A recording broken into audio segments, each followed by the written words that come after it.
If I was to advise you as an immigrant, like sisterly love, brotherly love, don't come during winter.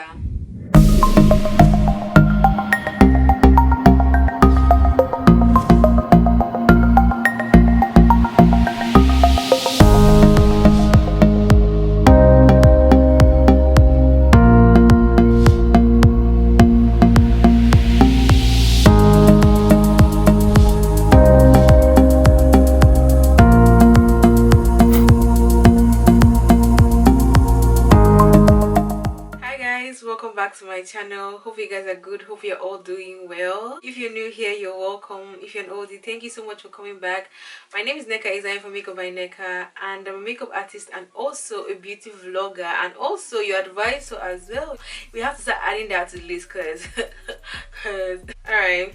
So today I'm going to be talking to you guys about the things you should know before moving into Canada. These are the things I wish I knew before I moved into Canada. Some of these things you already know.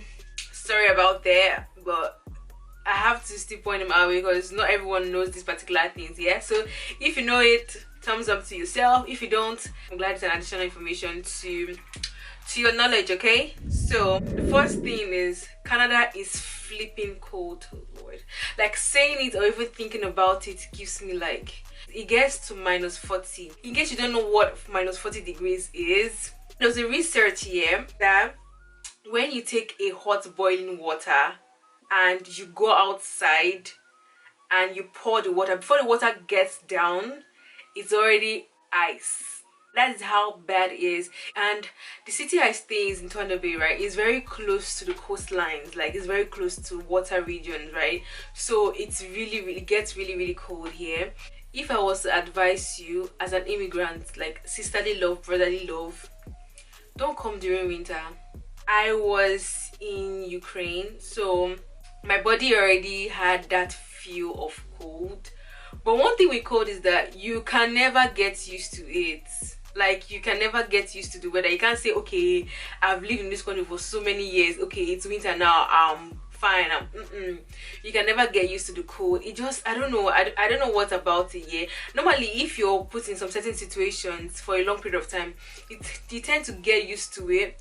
But for cold, I don't just understand why. So if you're coming from an African country that is hot, please don't come during the winter season. Winter season meaning from September straight down to March. That period, because Canada has a very long winter season, and I don't even know, like it gets really cold and it gets cold for a very long period of time. The second is that Canada is a very friendly country, but it actually depends on where you stay. I think the smaller your city, the more friendly it is. That's just my own perspective, because in other bigger cities, like let's say Toronto, Ottawa or Vancouver, right, people are just up and down, like up and about. Everybody's just trying to make the money, the moolah, right? People don't really care.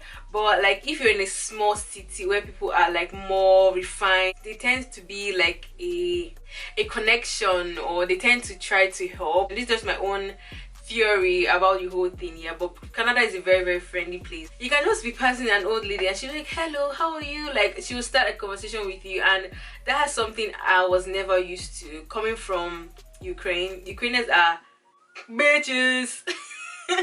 Ukrainians are like, they are really annoying. I love Ukrainians though. I love Ukrainians, by the way, but it's just that coming from that kind of background and coming from that kind of region or environment, it's kind of different for me to come to a place that is this friendly, right? So Canada is a very friendly place, and people around are always willing to help you regardless, right? Canada is very multicultural and very welcoming. There's a research done that in Canada you see someone from every country in Canada.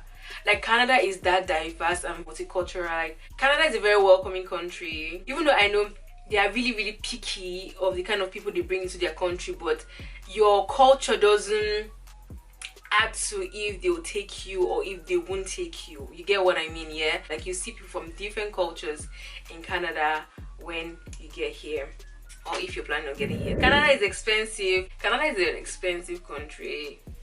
Everything is expensive in Canada. Everything. You see these nails, let me use my nails as an example, right? So a friend of mine she said that okay, nails here is like $20, $25 to $30, right?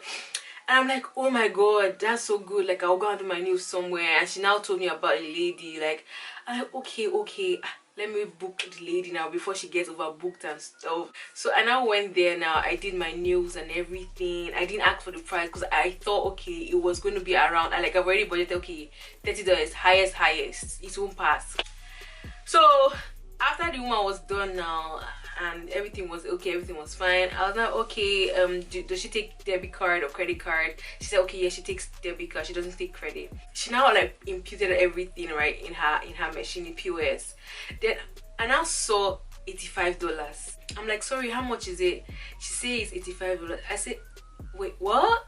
I'm like, okay, for what exactly? She said for the nails, $85. I didn't want to make a scene there, yeah, because other people were there. So I was like, okay, alright, no problem. I paid with my card and I left. Just imagine what I did to that friend. Just imagine. It wasn't funny. Like, Canada is a very expensive place. So if you're planning on moving here, just be ready to spend money on some certain things. Housing is expensive, food is expensive, everything is way more expensive than where I'm coming from. These things I'm talking about, yeah, they are things that I personally relate with. Like, they are things that happen to me. So your case might be different. It might come from a country that you spend a lot of money, and when you get here it might not be a big deal for you. But someone like me, I come from Nigeria and I also went to Ukraine, so the amount of money we spend in those two, I spend in those two countries, are nowhere compared to the amount of money I spend when I go to Canada, right? So it was a huge difference for me. But the good thing about it is that you, like, when you start working, it will kind of compensate. Yeah, so yeah, that's it.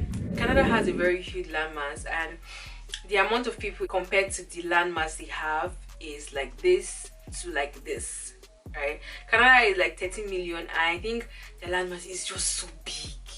You can see a house, then you see land, they will even have ranch, they will have like horses, they will have like their farm. Canada is so big. So Canadians here tend to do like recreational activity, outdoor recreational activities like skiing, rock climbing, hiking, fishing, sailing, dragon boat racing. They really love like outdoor activities. That's when the weather is favorable though. But when the weather is not favorable, they can't do all those things, right? Except during except snowshoeing that you do during the winter period, right? So Canada has a very huge landmass. So this is actually the most important thing I wish I knew, but it's the last. So there's something called SIN. It means your social insurance number. So everyone in Canada should have a SIN. As far as you're coming to stay here for more than a year, you should have a SIN. Get a SIN number in Service Ontario, right? But I would actually advise for you to get it in the airport. When you're entering into the airport, right, the officers that are there to welcome you, right, you can just ask them that, okay, you want to get your SIN number there. It will be better for you to get your SIN number there and there, because your SIN number is used to open a bank account, is used to file for your insurance, and is also needed when you're getting a job, right? So I think it's better for you to just ask them at the airport to just like help you with your SIN number. That's just the best place to do, instead of coming and going to Service Ontario to do the whole shebang. So just do it at the airport. That's what I would advise you to do, because in my case I didn't do that. So I think it would be really, really nice if you just get your SIN in the airport. Okay guys, so that's it for today's video. I hope you guys learned a thing or two, and I hope I was able to mention some things you were not aware of. So yeah, thank you guys so much for watching. But please, before you leave, please don't forget to subscribe to my YouTube channel. Okay, just subscribe right now, because girl, I have a lot of time to wait for you to click that button. Please subscribe to my YouTube channel, like this video if you loved it. Thank you guys so much for watching, and I will see you guys in my next video. Bye guys.